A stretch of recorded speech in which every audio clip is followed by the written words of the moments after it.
Dalam Yesus adalah Isa tadi yang Oke. saya bilang. Ya. Dalam materi-materi saya menyampaikan bahwa Yesus itu adalah Isa. Oke. Karena kenapa? Karena memang ada banyak sekali perbedaan-perbedaan yang memang diakibatkan perbedaan bahasa aja. Contoh misalnya, Muhammad itu dalam bahasa Indonesia. Ya. Tapi dalam bahasa Turki itu jadinya bukan Muhammad tapi Mehmed. Oke. Mehmed tapi sama Muhammad.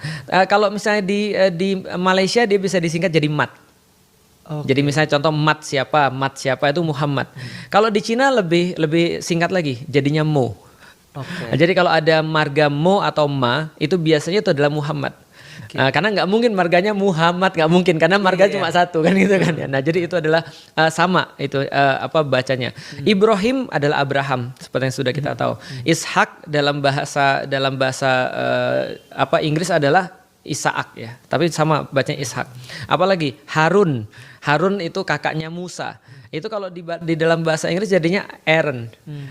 Moses itu adalah Musa. Maka Isa sama dengan Jesus. Maka waktu itu saya perlu menjelaskan ini kenapa? Karena ada orang nanya pada saya, boleh nggak kita menyebut Yesus Kristus? Menurut saya boleh.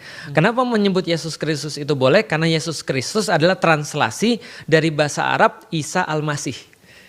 Atau misalnya dalam bahasa Ibrani misalnya Isua ya. Hamasiah, Yesua Hamasiah. Messi itu kan artinya Mesias. Nah artinya kalau kita lihat ini cuma perbedaan bahasa aja. Nah lalu kalau misalnya ada yang bilang beda, ya memang betul sih. Kadang-kadang ada beberapa perbedaan. Kayak kemarin juga saya salah sebut. Saya bilang bahwa Yesus lahir di Nazaret. Enggak, kepikir saya padahal Yesus orang Nazaret. Lahirnya di Bethlehem.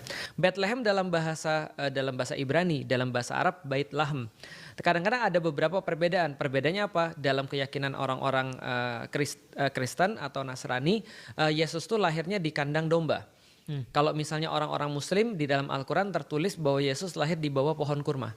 Nah itu ada perbedaan. Yesus lahir kapan? Di orang-orang Nasrani meyakini 25 Desember. Walaupun disputed juga sama. Betul. Itu kan ya 25 Desember. Orang-orang Muslim meyakini tidak ada tanggal tapi ada musim. Yaitu adalah musim ketika kurma berbuah. Berarti musim panas.